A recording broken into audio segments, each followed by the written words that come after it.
tout le monde, bienvenue dans cette vidéo qui va parler de variables. Dans cette vidéo, on va voir qu'est-ce que les variables qualitatives, les variables quantitatives et les variables temporelles. Pour les variables qualitatives, on distingue trois variables qualitatives. Premièrement, on a les variables nominales ou catégorielles qui désignent une qualité. Comme exemple de ces variables, on a l'imitié ou bien les noms ou toute autre chaîne de caractères. On a les variables qualitatives ordinales qui désignent le classement. Par exemple, pour le rang, on a peu, moyen, beaucoup, énormément. Ou pour la satisfaction, on a non satisfait, satisfait ou très satisfait. Il y a aussi des variables qualitatives binaires. Ce type de variable prend seulement deux valeurs. Exemple, vrai ou faux, ou bien homme, femme. Pour les variables quantitatives, on distingue deux catégories. La première sont des variables discrètes, qui prennent des valeurs finies, ou bien des valeurs précises, comme le nombre naturel, 1, 2, 3, 4, etc. Ou bien même des valeurs réelles, mais qui sont bien définies et bien précises. Il y a aussi les variables continues. Ce sont des variables qui prennent toutes les valeurs possibles dans un intervalle. Comme exemple, pour ces variables, on a la masse, la distance ou bien l'âge exact. Il y a aussi les variables temporelles. Ce sont des variables qui précisent le temps, par exemple la date ou l'heure. Pour récapituler tout ça, les variables sont classées en trois catégories: qualitative nominale, qualitative ordinale, qualitative binaire, ou bien des variables quantitatives discrètes, ou bien quantitatives continues, ou temporelles qui désignent la date et l'heure. On va voir quelques exemples sur le logiciel R. Pour la partie pratique, je vais commencer par créer un projet.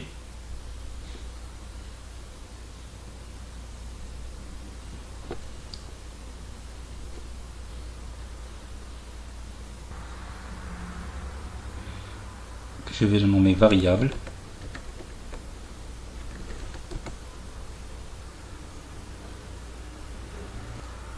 Je crée un fichier script.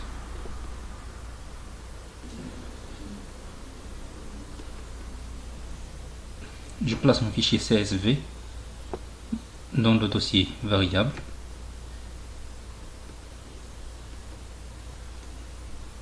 Voilà. Je cherche mon fichier dans Tab.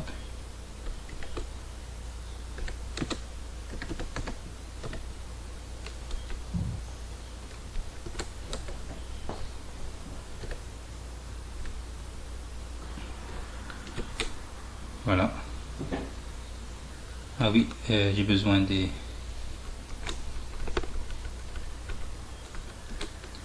Voilà. Voilà mon variable tab.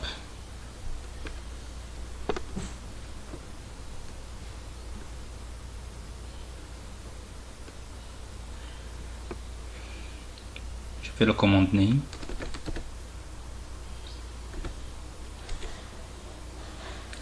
Tab.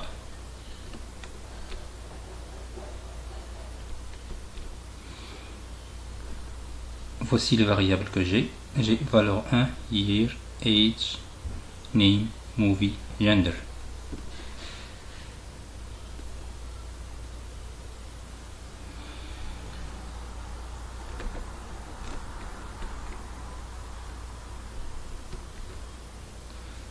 Voilà, c'est mon tableau en entier. Name. Alors je vais voir la classe des variables. Classe valeur 1. Voilà, vous voyez que la valeur 1 n'est pas accessible, alors il faut faire classe tab signe dollar val 1 numérique, ou bien attacher la variable tab. Attache tab. Voilà. Après on fait faire classe val 1.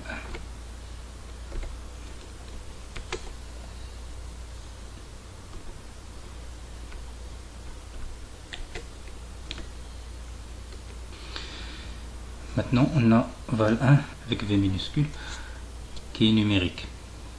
Si on veut voir par exemple year, classe year avec Y, il faut respecter le majuscule et le minuscule.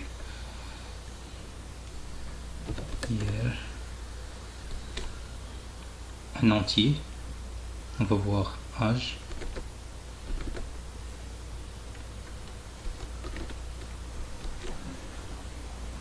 Entier aussi, on va voir name.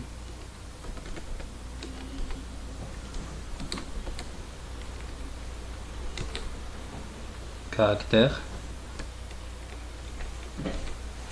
on va voir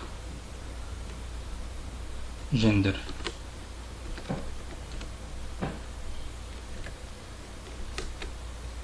Aussi caractère. Alors je sais que pour cette valeur là, il a seulement deux valeurs, mâle et femelle. Alors je vais voir ça.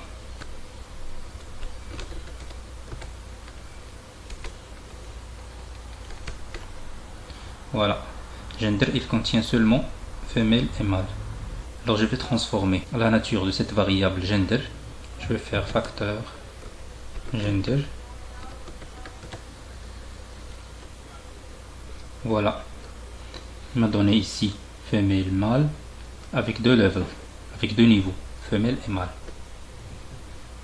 Alors je vais forcer mon logiciel pour qu'il considère cette variable comme facteur et pas comme variable. Alors je vais faire gender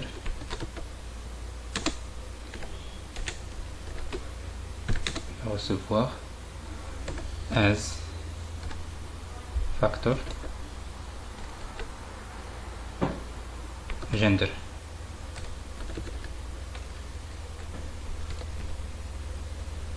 Voilà. Alors je vais faire maintenant classe gender.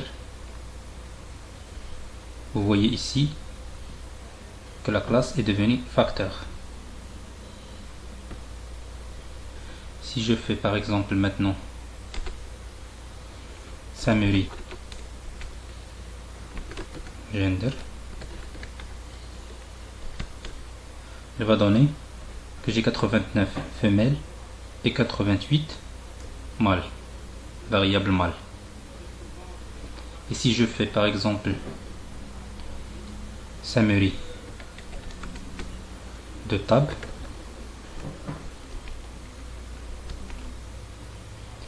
il va donner ici pour valeur 1 le minimal, la valeur minimale. Il va donner la valeur minimale, la médiane, la moyenne et la valeur maximale. Aussi pour la valeur year qui est considérée comme entier, et aussi la valeur age. Pour name et movie, ils sont considérés comme caractères. Il a donné seulement le nombre de caractères, 177. Et pour gender ici, et qui est toujours caractère dans le tableau, il a pris la valeur, il donne seulement 177 classe caractère. Alors je vais changer gender dans le tableau. Je vais reprendre cette commande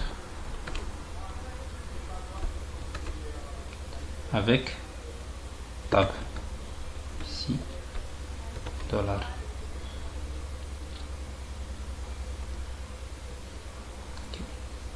Je vais refaire summary tab. Voilà.